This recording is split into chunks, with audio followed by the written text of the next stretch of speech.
आप जिंदगी में कितना ही ज़्यादा अमीर बन जाए, कितना ही ज़्यादा एक अच्छा इंसान बन जाए, लेकिन आप फिर भी अपने अच्छे सारे काम से या फिर अपने सारे पैसे को दे के भी एक चीज़ कभी नहीं खरीद पाएंगे, और वो चीज़ है आपका कीमती वक्त, आपका टाइम।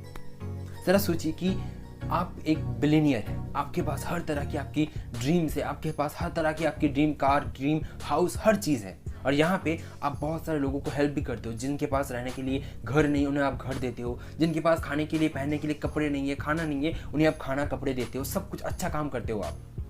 लेकिन आपका उम्र भी हो चुका है अब 80 से 90 साल, और एक दिन ऐसा आया जब आपका टाइम ख़त्म हो गया। तो क्या आप अपने अच्छे सारे काम के बदले में, या फिर आपने जितने भी पुण्य कमाए हैं उनके बदले में, या फिर आपके सारे धन दौलत, घर, गाड़ी, सब के बदले में कुछ टाइम खरीद पाओगे? एक सेकंड भी खरीद पाओगे? एक माइक्रो सेकंड भी खरीद पाओगे? कभी भी नहीं। जितना आपका टाइम आपको मिलेगा, जितना आपका टाइम होगा उतना ही आपको मिलेगा, और जब आपका टाइम आएगा तब आपको जाना ही पड़ेगा। आप एक मिनट भी नहीं ज़्यादा रह सकते। तो इसीलिए जैसे ही आपको पैसे कमाना, अपनी ज़िंदगी में अपने ड्रीम्स को पूरा करना, अपने फैमिली के साथ टाइम स्पेंड करना, बचपन की यादें को रखना, हर चीज़ इंपॉर्टेंट है ना, वैसे ही टाइम मैनेजमेंट करना भी बहुत ही ज़्यादा इम्पॉर्टेंट है आपके लिए। और अगर आपने इस टाइम को ठीक तरीके से मैनेज नहीं किया ना, तो ज़्यादातर इंसानों की तरह भी आपका भी दिन एक से एक दिन आपका गुजरता रहेगा, और आपको ये पता भी नहीं चलेगा कि कब आपका टाइम ख़त्म हो गया, और आप इस गिल्ड में रह जाएंगे कि अपनी ज़िंदगी में बहुत कुछ नहीं किया। तो इसीलिए आज की इस वीडियो में मैं आपको 3 ऐसे पॉइंट बताऊंगा जिससे आपका टाइम बहुत अच्छे से मैनेज हो जाएंगे।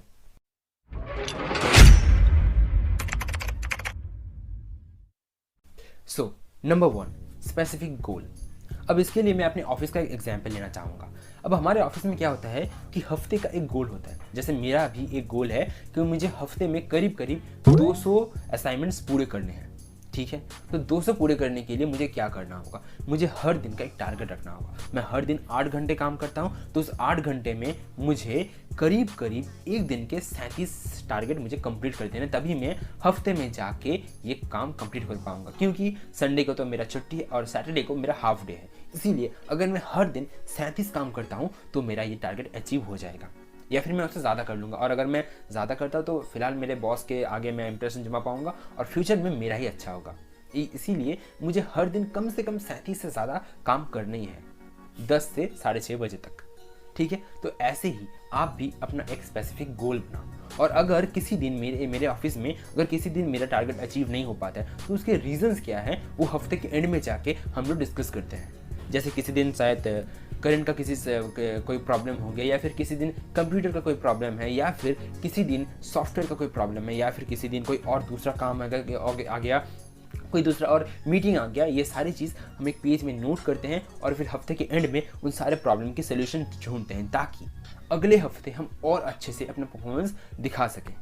जैसे अभी हमारा जो मेन करंट का प्रॉब्लम हो रहा है ना, उसके लिए हम इन्वर्टर लगा रहे हैं हमारे ऑफिस में। बिल्कुल ऐसे ही आप भी अपना एक स्पेसिफिक गोल बनाइए, एक हफ्ते का, या फिर आप अपने हिसाब से कस्टमाइज़ कीजिए उसे, एक महीने का, एक दिन का, जितना हो सके आप एक गोल बनाइए, एक स्पेसिफिक गोल। आपको पढ़ाई करना है तो इतने चैप्टर्स हैं, कैसे इस हफ्ते में फिनिश होगा, एक स्पेसिफिक गोल बना दीजिए। और अगर किसी कीमत में अगर वो गोल अचीव नहीं हो पाता है, या फिर आपने देखा कि मुझे 30 बुक्स पढ़ने हैं एक महीने में, और अगर 15 दिन के अंदर अंदर आप देखते हो कि मेरा 10 बुक कंप्लीट हुआ, तो आपको ये पता चल जाएगा कि किसी जगह पे आपका गड़बड़ हो रही है। और अगर आप देखते हो कि नहीं, 15 दिन के अंदर अंदर मेरा 20 बुक कंप्लीट हो गया, तो आपको लगेगा कि हाँ, मेरा ये गोल अचीव हो जाएगा। और अगर कम होता है तो एक लिस्ट में लिखना स्टार्ट करो कि क्यों कम हुआ, क्या प्रॉब्लम्स थी, क्यों नहीं हो पाया। आपकी तबीयत खराब थी, कुछ ऐसा प्रॉब्लम था जिससे आपको नहीं मिला, या फिर कुछ लैंग्वेज प्रॉब्लम था, सब कुछ लिखिए और उसके सॉल्व करने की ज़रूर से ज़रूर कोशिश कीजिए। एक दिन का छुट्टी लेके या फिर किसी भी कीमत में उसे सोल्यूशन ज़रूर कीजिए उसका। तो यही है आपका फर्स्ट पॉइंट। अब आ जाते हैं सेकंड पॉइंट पे। सो पॉइंट नंबर 2, इसका नाम है टाइम काउंट। अब इसमें मैं दिन के 24 घंटे को नहीं रखूँगा, इसमें मैं रखूँगा उसी टाइम को जब मैं फ्री होता हूँ, जब मुझे अपने फ्यूचर के लिए कुछ करने का मौका मिलता है, उसी टाइम को मैं रखूँगा। तो मुझे करीब करीब 7 घंटे की नींद लगती है, तो वो टाइम निकल गया अपने 24 घंटे में से। और फिर मुझे ऑफिस में करीब करीब मेरे 8 घंटे लगते हैं। उसके बाद करीब करीब 2 घंटे लग जाते हैं मुझे ऑफिस में तैयार होने में, या फिर समझ लीजिए कि मेरा ऑफिस 10 बजे है तो मुझे 9 बजे से उसके लिए तैयार होना पड़ता है, और फिर 1 बजे मतलब 1 घंटे के लिए मुझे घर आना पड़ता है खाना खाने के लिए, ठीक है। तो वहाँ पे 2 घंटा और चला गया, और फिर जब मेरी छुट्टी होती है 7:30 बजे, तब वहाँ से घर आने में आधा घंटा से 1 घंटा और लग जाता है। तो वहीं पे आप देख लेंगे तो 7 घंटा मेरे नींद का हो गया, 8 घंटा हो गया मेरे ऑफिस का, और 3 घंटा हो गया किसी इसे ऐसे वैसे काम के लिए, या फिर कह लीजिए ऑफिस में तैयार होने के लिए या फिर खाना खाने के लिए, ये 3 घंटा चला गया। 1 घंटा और ऐड कर दीजिए बाकी के सारे काम के लिए, ठीक है। तो टोटल अगर आपका हो गया 18 घंटा, ठीक है। तो 18 घंटे के बाद हमारे पास बचता है सिर्फ 6 घंटे। अब उस 6 घंटे में मुझे कुछ अच्छा काम करना होगा।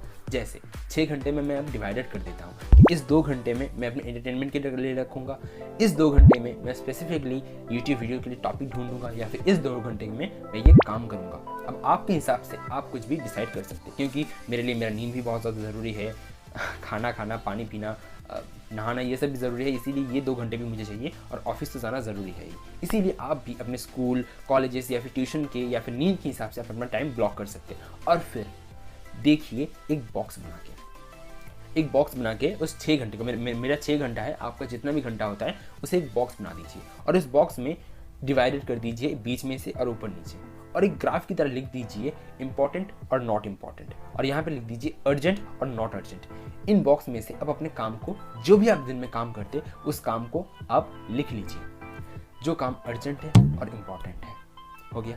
फिर दूसरा काम होता है जो इम्पॉर्टेंट भी है और अर्जेंट भी है। तीसरा काम हो जाता है जो इम्पॉर्टेंट नहीं है लेकिन अर्जेंट है, और चौथा काम होता है जो इम्पॉर्टेंट भी नहीं है और अर्जेंट भी नहीं है। बिल्कुल इसी तरीके से आपको अपने काम को डिवाइडेड कर देना है। इससे आपका टाइम को आपको पता चल जाएगी कि आपका टाइम कहाँ पे जा रहा है, और आप अपने टाइम को मैनेज करना सीख जाओगे। सो थर्ड पॉइंट जो कि मोस्ट इंपॉर्टेंट है, सो थर्ड पॉइंट एक बुक के नाम पे है। थर्ड पॉइंट है ईट दैट फ्रॉग। इसका मतलब ये है कि अगर आपके मेन्यू में एक काम है कि आपको एक जिंदा मेंढक को खाना है ना, तो सबसे पहले उसे ही खा लीजिए। इससे 2 चीज़ होता है, एक तो आपका जो टारगेट है वो अचीव हो जाता है, और दूसरा आपको ये मतलब आपके ऊपर ये प्रेशर नहीं रहता है कि मुझे ये मेंढक को खाना है। मैं आपको मेंढक खाने के लिए नहीं बोल रहा, मैं बस बोल रहा हूँ जो आपका सबसे ज़्यादा हार्ड काम है, जो आपके करने के लिए बहुत ज़्यादा एनर्जी चाहिए, बहुत ज़्यादा हिम्मत चाहिए, उसे सबसे पहले कर लीजिए सुबह उठ के ही। इससे क्या होता है कि आपका माइंड फ्रेश रहता है कि हाँ, आपने सुबह उठ के ही एक ऐसा काम कर दिया है जो आपके लिए सबसे ज़्यादा इंपॉर्टेंट है, आपने कुछ अचीव किया है। और दूसरा, आपके ऊपर प्रेशर भी नहीं रहता है। और अगर आपके काम में के लिस्ट में एक भद्दा सा मेंढक को खाना है और दूसरा एक छोटा सा मेंढक को खाना है, तो सबसे पहले उस भद्दे मेंढक को खाइए। मतलब जो सबसे ज़्यादा हार्ड काम होता है ना, उसे सबसे पहले कीजिए। तो आपके टाइम का जो सुबह उठ के जो एनर्जी आपके पास होता है ना, उससे आप उस काम को कर लेंगे, लेकिन फिर आप पूरे एनर्जेटिक रहेंगे, क्योंकि आपके पास उस काम को करने के बाद आपके पास ये गिल्ट नहीं होगा कि हाँ, मुझे दिन में ये काम करना है, ये बहुत ज़्यादा इंपॉर्टेंट काम इसे करना है। इसीलिए सबसे पहले उसी काम को कीजिए जो आपके लिए सबसे ज़्यादा इंपॉर्टेंट है, उसके बाद बाकी के काम को कीजिए जो कि उतना भी ज़्यादा इंपॉर्टेंट नहीं है, या फिर उस बॉक्स के हिसाब से urgent but important, not urgent but important, ऐसे काम को अब बाद में कर सकते हैं। सो यही थे वो 3 पॉइंट। आई होप कि आपको वीडियो अच्छा लगा होगा, और अगर आप अब तक वीडियो को देख रहे हैं ना, तो वीडियो को एक लाइक कर दीजिए और एक प्यारा सा कमेंट करके बताइए कि नेक्स्ट टॉपिक क्या होना चाहिए।